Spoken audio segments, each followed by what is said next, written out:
مجید کی ترتیب کے اعتبار سے یہ بالکل ابتدائی زمانے میں نازل ہوئی، اور اکثر مفسرین کی رائے یہ ہے کہ یہ نبی علیہ الصلوۃ والسلام پر نازل ہونے والی وحی میں سے تیسرے نمبر پہ، جیسے کہ معروف بات ہے، مشہور بات ہے، سب سے پہلے جو آپ صلی اللہ علیہ وسلم پر وحی نازل ہوئی سورہ علق کی ابتدائی 5 آیات، اقرأ باسم ربک الذی خلق 5 آیات۔ اس کے بعد دوسری وحی آپ صلی اللہ علیہ وسلم پہ نازل ہوئی سورۃ فاتحہ پوری کی پوری، اور اس کے بعد تیسری وحی جو آپ پر نازل ہوئی وہ یہی سورہ مبارکہ ہے، یا ایھا المزمل، اے چادر اوڑھنے والے۔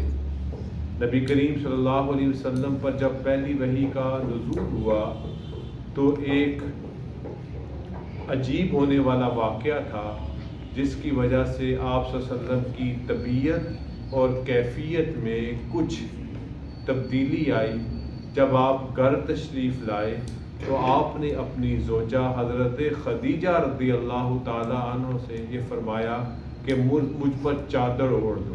ایک خاص کیفیت تھی جس کو ہم اپنے الفاظ میں صحیح طور پر شاید نہ بیان کر سکیں، لیکن نبی علیہ السلام نے خدیجہ سے یہ حکم فرمایا کہ مجھے چادر دے دو تاکہ میں اپنے اوپر اس کو اوڑھ دوں۔ اسی مناسبت سے اللہ تعالیٰ نے بڑے ہی محبوبانہ انداز میں آپ سے فرمایا، یا ایھا المزمل، اے چادر اوڑھنے والے، قم اللیل الا قلیلا، رات کو قیام کر مگر تھوڑا سا حصہ، نصفہ، آدھی رات، او انقص منہ، یا اس میں سے تھوڑا سا حصہ، قلیلا، کم کر دے، او زد علیہ، یا اس پر زیادہ کر دو، ورتل القرآن ترتیلا، اور قرآن کو ٹھہر ٹھہر کے پڑھا کرو۔ ان آیات میں آیت نمبر 2، 3 اور 4 میں نبی کریم صلی اللہ علیہ وسلم کو تہجد کی نماز کا حکم دیا جا رہا ہے، اور کیا فرمایا گیا کہ رات کا جو حصہ ہے اس کا آدھا حصہ یا تھوڑا بہت کم کر لیں یا تھوڑا بہت زیادہ کر لیں، اس حصے میں اپنے رب کی یکسو ہو کر عبادت کریں، اور اس میں جو آپ قرآن پڑھیں تو وہ ٹھہر ٹھہر کے آہستہ آہستہ پڑھیں، اور یہی امت کو بھی تعلیم ہے کہ جب بھی قرآن کی تلاوت کریں تو رتل القرآن ترتیلا، تو قرآن کو ٹھہر ٹھہر کے آہستہ آہستہ طریقے سے پڑھا جائے۔ یہاں سے مفسرین فرماتے ہیں 1 سال تک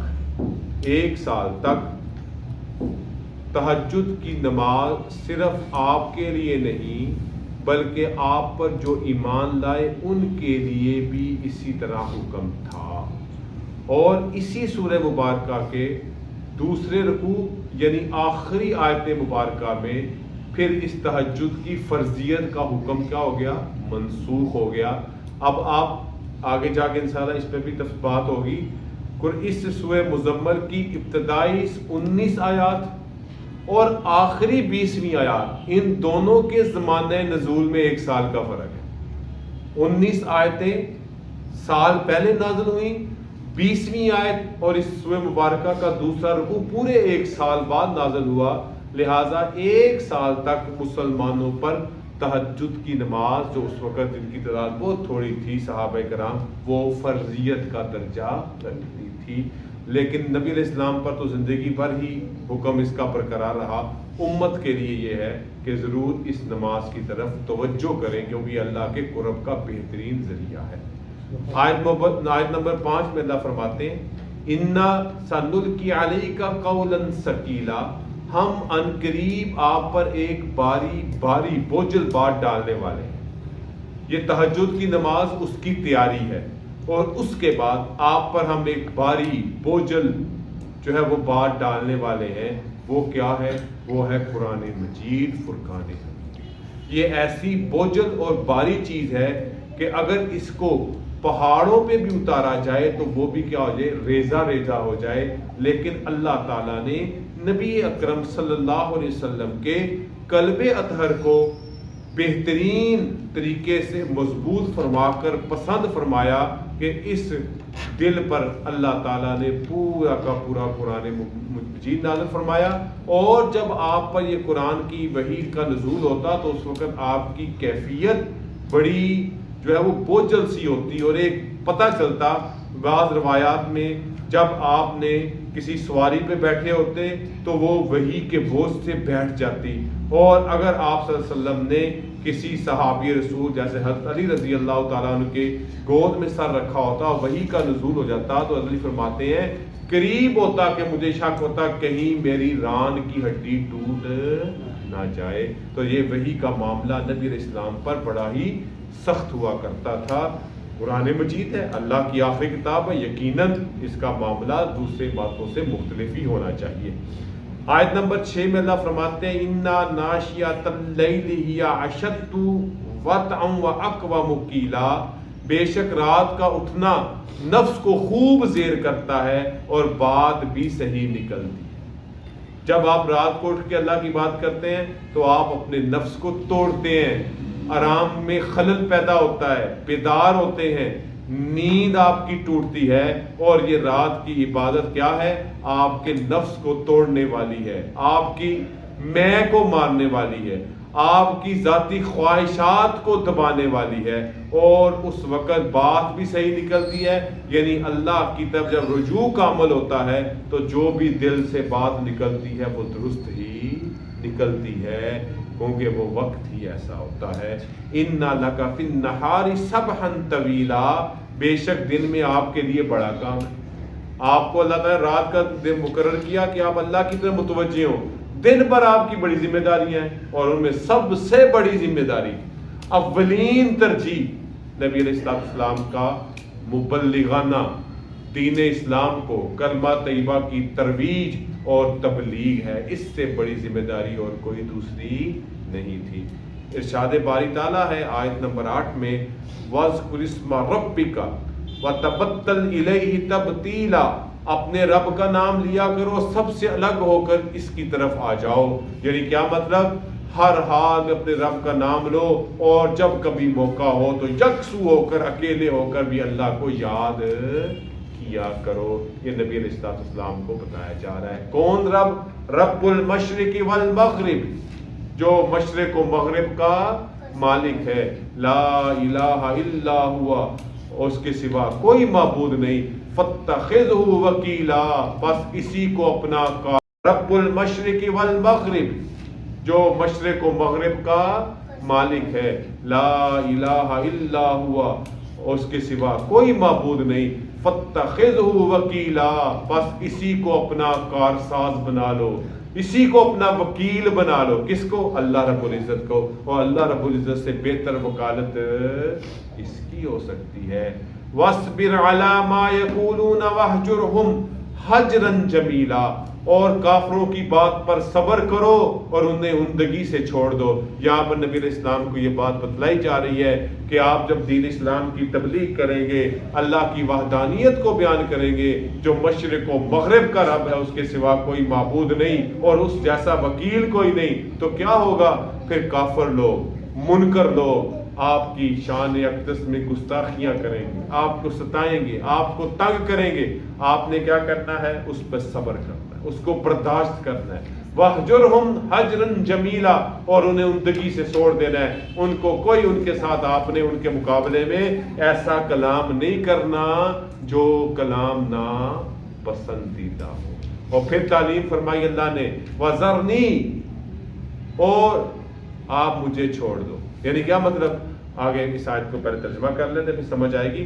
وَذَرْنِي، مجھے چھوڑ دو، وَالْمُكَذِّبِينَ، اور جھٹلانے والوں کو چھوڑ دو، اُولی النعمتی، جو نعمتوں والے ہیں، جن کے پاس دولت بھی ہے، سب کچھ ہے، وَمَهِلْهُمْ قَلِيلًا، اور انہیں تھوڑی سی مدت مہلت دو۔ کیا مطلب ہے؟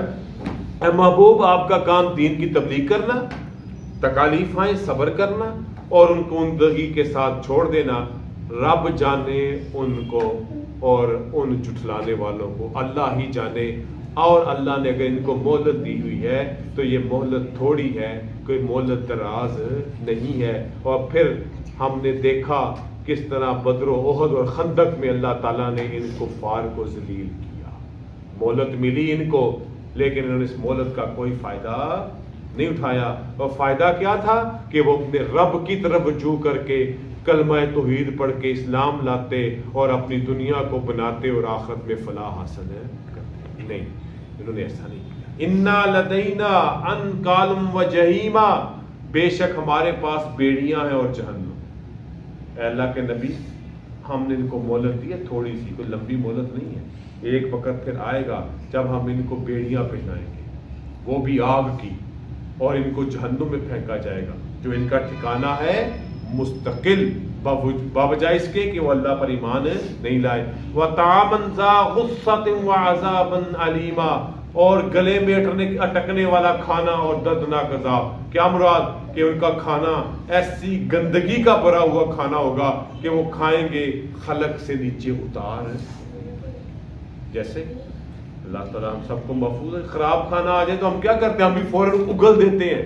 دنیا کا کھانا ہے، دنیا کی خرابی ہے، دنیا کی بدبو ہے، یہ دنیا کی گندگی ہے۔ اور جہنم کا کھانا کتنا غضبناک ہوگا کہ وہ بھوکے تو ہوں گے پر اس کھانے کو اپنے خلق سے نیچے اتار نہیں سکیں گے۔ وَعَذَابًا عَلِيمًا، اور یہی ان کے لیے دردناک عذاب کی کیفیت ہوگی۔ اور وہ کون سا دن ہے؟ یوم ترجف الارض والجبال، جس دن زمین اور پہاڑ لرزیں گے۔ وَكَانَتِ الْجِبَالُ کثیب مہیلا، اور یہ پہاڑ ریگے رواں تودے ہو جائیں گے، یعنی کیا ہے؟ یہ اڑتے پھریں گے۔ یہ جہنم کا اللہ تعالیٰ منظر پیش کر رہے ہیں جب ان پر عذاب آئے گا اور جب ان کی پر یہ پہاڑ بھی ٹوٹ کے پڑیں گے اور کوئی چیز زمین پر باقی نہیں رہے گی۔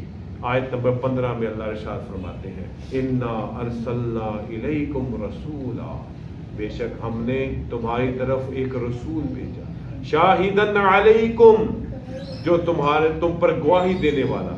کون ہے وہ؟ نبی کریم صلی اللہ علیہ وسلم۔ یہ کفار مکہ کو بتایا جا رہا ہے کہ اے قوم مکہ، ہم نے تمہاری طرف ایک رسول بھیجا ہے، یہ تمہارے پر گواہ بھی ہے۔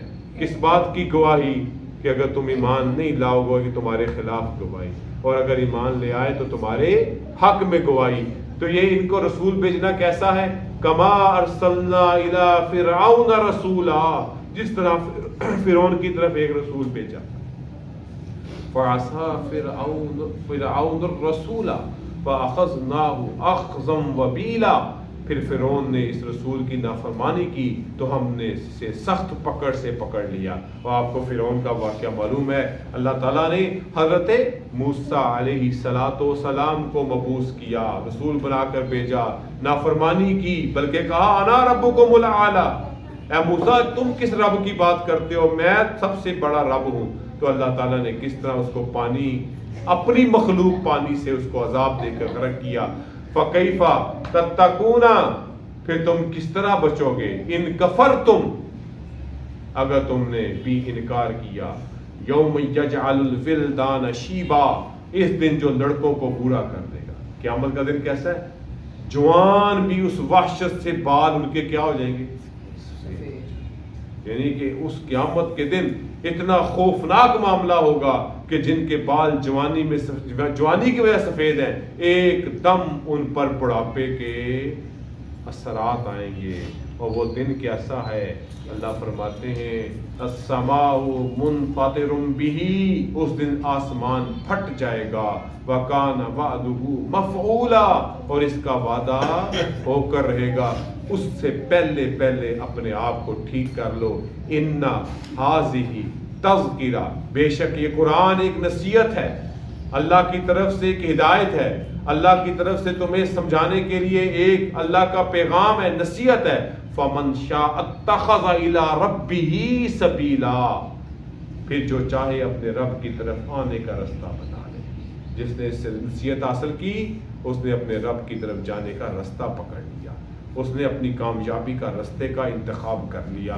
تو یہ سورہ مزمل کی 19 آیات جو نبی علیہ السلام پر بالکل ابتدائی زمانے میں اور وحی کے اعتبار سے تیسرے نمبر پہ نازل ہوئی، اور اگلی ایک آیت پورا رکوع وہ پورا 1 سال بعد نازل ہوا۔ انشاءاللہ اس کی تفسیر اور اس کی معنی اور مفہوم آئندہ آنے والے درس میں بیان کیا جائے گا۔